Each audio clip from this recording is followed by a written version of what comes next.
Hello friends, आज का हमारा टॉपिक है कंट्रोल एंड कोऑर्डिनेशन। इसके बारे में हम पढ़ने वाले हैं। कंट्रोल एंड कोऑर्डिनेशन एक बहुत अच्छा टॉपिक है। 10वीं क्लास का सबसे बड़ा अहम टॉपिक में से साइंस का माना जाता है, क्योंकि ये एक तरह का डिफिकल्ट टॉपिक भी बोला जाता है, लेकिन अच्छा लगता है पढ़ने में। ये डिफिकल्ट नहीं है, मैं समझाऊंगा आपको। बहुत इंटरेस्टिंग टॉपिक है, क्योंकि इसके बाद आपको बहुत सी चीज़ें जानने को उम्मीद मिलेगी, मतलब क्यूरियोसिटी बढ़ेगा आपका, अब जानने की चाहत बढ़ेगी। ठीक है, तो कंट्रोल एंड कोऑर्डिनेशन को पहले नाम से समझते हैं। कंट्रोल एंड कोऑर्डिनेशन क्यों है? जितने भी लिविंग ऑर्गेनिजम्स है, ठीक है, इनका बॉडी बहुत सारे सेल से जुड़ा हुआ है। बहुत सारे छोटे छोटे सेल से बना के बड़ा ऑर्गन बनाया है। यूनिसेलुलर से लेकर आप मल्टी सेलुलर तक चले जाइए। 5 किंगडम क्लासिफिकेशन आपको पता ही होगा। मोनेरा, प्रोटिस्टा से लेके प्लांटी एनिमिला तक सब आपको पता ही होगा। तो कंट्रोल एंड कोऑर्डिनेशन एक टॉपिक ऐसा है जो कि सारे लिविंग ऑर्गेनिज्म को रिलेट करता है। जैसे कि आप मान लो एक कंपनी में हो, ठीक है, कंपनी में होने से अगर कंपनी में अगर सब जो एम्प्लॉयज़ है, अगर उनका अपने बॉस के साथ अच्छा रिलेशन नहीं बैठेगा तो वो कंपनी ज़्यादातर टिकेगा ही नहीं।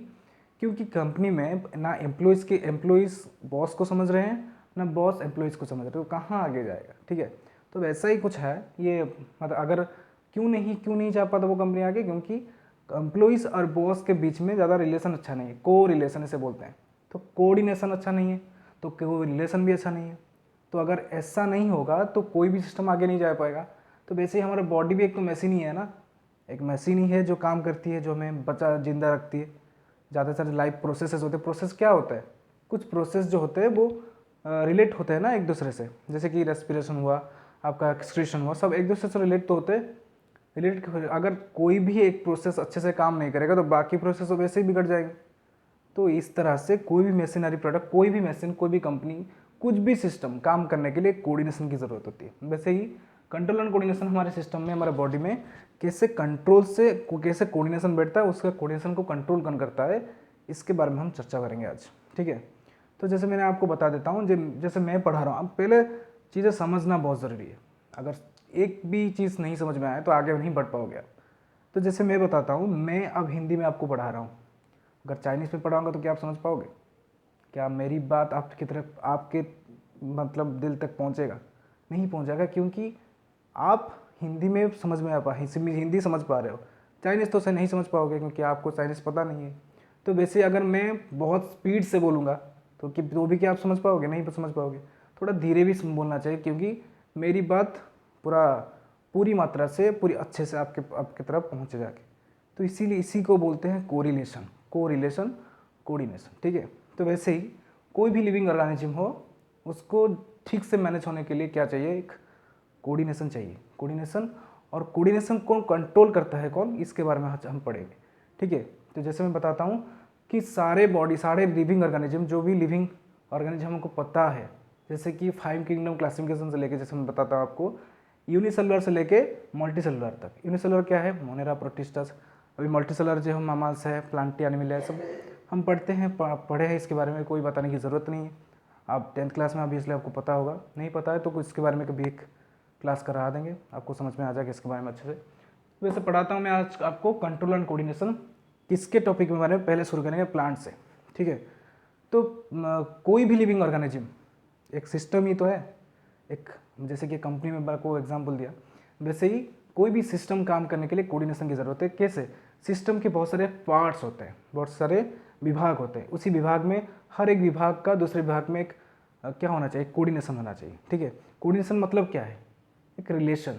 ठीक है, फेज बाय फेज रिलेशन होना चाहिए, जो रिलेशन एक दूसरे को काम करने में मदद कर सके, उसी को बोलते हैं तो कोऑर्डिनेशन। तो पूरा बॉडी, जैसे कि आपको पता है, लिविंग प्लांट भी एक बहुत बड़ा बॉडी है, मतलब शरीर है, जो कि एक सिस्टम है, जो सिस्टम से चलता है। तो प्लांट के बारे में बता दूं, आपको पता होगा प्लांट, जैसे कि प्लांट को कैसे पता है कि लाइट रिएक्शन कब होगा, डार्क रिएक्शन कब होगा? ये तो ऐसे ही कुछ रिएक्शंस ही तो है, मतलब कुछ फंक्शन ही तो है जो कि बॉडी में काम करते हैं। जैसे कि मैं बता दूं, कब बोलते हैं मतलब मतलब आम का मौसम है। आम का मौसम क्या मतलब? मौसम का मतलब क्या? आम की पेड़ को थोड़ी पता है कि मौसम आने वाला है। उसके बाद में कोई बैठा है अंदर? नहीं। तो उसको कैसे पता चलता है कि हाँ ये मौसम आ गया, मुझे आम देना है? ये होता है स्टिमुलस। जैसे कि मतलब बाहर के जो टेम्परेचर होता है वो एक तरह स्टिमुलस है। जैसे कि आम का मतलब मौसम बदल गया तो टेम्परेचर भी उस हिसाब से बदलेगा। तो उसी टेम्परेचर में प्लांट में स्टिमुलस होगा, जो कि हार्मोन कंट्रोल करता है, क्योंकि प्लांट में ज़्यादातर जो होता है वो एक ही तरह का कोऑर्डिनेशन सिस्टम होता है। वो कोऑर्डिनेशन सिस्टम क्या होता है?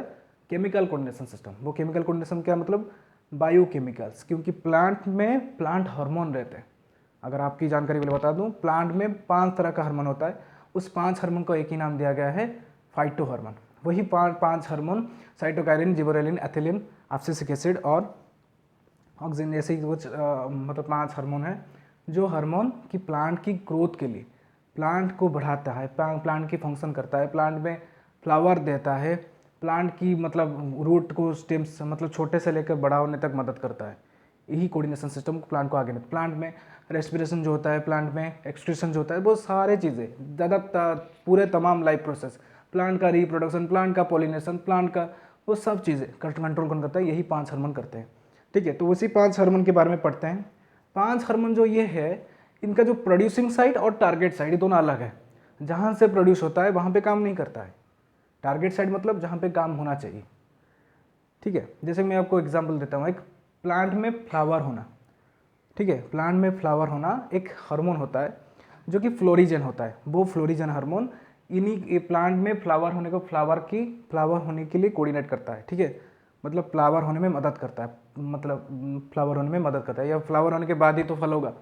तो वैसे ही वो फ्लावर में जो एक पिगमेंट होता है उसे बोलते हैं यूरोक्रोम। ठीक है, जो कि प्लांट के पिगमेंट्स को मतलब कौन से प्लांट का कलर क्या होगा, कौन से प्लांट के फ्लावर का कलर क्या होगा, ये यूरोक्रोम डिसाइड करता है। ठीक है, तो कौन सा हार्मोन इसको मदद करता है ना? फ्लोरिजन।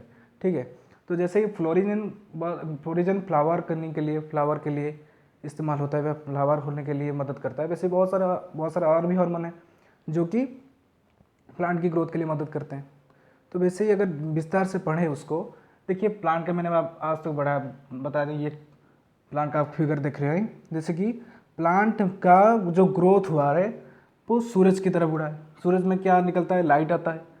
तो प्लांट का जो सूट पार्ट है, ये सूट पार्ट बोलते हैं इसको, लिप जो पार्ट, और इसको रूट पार्ट बोलते हैं। जैसे कि इसको रूट और इसको सूट पार्ट बोलते हैं। तो इस सूट का डायरेक्शन कहाँ पे तो हुआ है? अगर यहाँ पे मैं रख दूँ एक्सपेरिमेंट के लिए, तो ये प्लांट का ये ऊपर वाला हिस्सा किसकी तरफ जाएगा? सन की तरफ जाएगा, क्योंकि लाइट वहीं से आ रहा है। तो इसका मतलब है प्लांट का जो सूट पार्ट है वो लाइट सेंसिटिव है।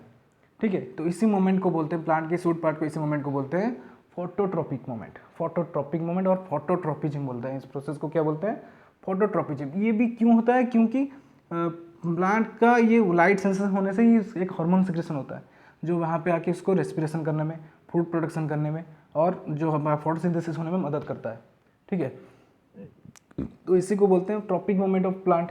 जैसे कि प्लांट का ये ट्रॉपिक मोमेंट हुआ फोटोट्रॉपिज्म के लिए, जैसे कि आपको देख रहे हैं, आपका इसको बोलते हैं the moment of the plant suit part towards the light, it's called a phototropism. Because photo means light, light की तरफ मूवमेंट करना, लाइट की तरफ जाना, इसको बोलते हैं फोटोट्रॉपिज्म। वैसे ही रूट पार्ट कहाँ जाता है ना? नीचे की तरफ, धरती की तरफ। धरती में क्या ऐसा होता है? धरती की तरफ जाता है, क्योंकि धरती में जो ग्रेविटेशनल फोर्स होता है, वो ग्रेविटेशनल फोर्स यहाँ पे एक्सटर्नल स्टिमुलस क्रिएट करते हैं, और उसी एक्सटर्नल स्टिमुलस रूट के टिप पर पड़ता है। वही टिप पर एक हार्मोन रहता है जो कि उसके मूवमेंट को आगे लेता है, कोऑर्डिनेट करता है। तो वैसे प्लांट के दिमाग में कोई दिमाग नहीं, वो ऑटोमेटिकली इसे हार्मोन से चलता है। ठीक है, यही कोऑर्डिनेट करते हैं उनके लाइफ प्रोसेस को बचाने के लिए। तो आपको समझ में आया, इसको बोलते हैं tropic movement of plant, positive phototropism, positive geotropism. जैसे ही इसको बोलेंगे पॉजिटिव नेगेटिव जियोट्रोपिज्म, क्योंकि ग्रेविटी के अपोजिट डायरेक्शन में जा रहा है, तो इसलिए बोलते हैं उसको नेगेटिव जियोट्रोपिज्म या फिर पॉजिटिव फोटोट्रोपिज्म। वैसे इसको बोलेंगे नेगेटिव फोटोट्रोपिज्म, जियो मूवमेंट है अपोजिट टुवर्ड्स द लाइट, इसको बोलेंगे नेगेटिव फोटोट्रोपिज्म, और पॉजिटिव जियोट्रोपिज्म रूट के मूवमेंट को। समझ में आया? इसको बोलते हैं ट्रॉपिक मूवमेंट ऑफ प्लांट। तो आज के लिए इतना बड़े, वैसे भी और भी बहुत सारे, जैसे कि ऑक्सीजन है, बहुत सारे हार्मोन है, इसके बारे में हम अगले क्लास में पढ़ेंगे। आज के लिए इतना ही, और अगले क्लास के लिए देखने के लिए आप मेरे साथ बने रहिए और सब्सक्राइब कीजिए, शेयर कीजिए, और भी अच्छे से पढ़ाएंगे हमारे बारे में, ह्यूमन के बारे में पढ़ाएंगे। कंट्रोल कोऑर्डिनेशन में जितना भी टॉपिक, जितना फेज है उसको अच्छे से समझाएंगे। आज के लिए इतना ही, रहता हूँ। जय हिंद।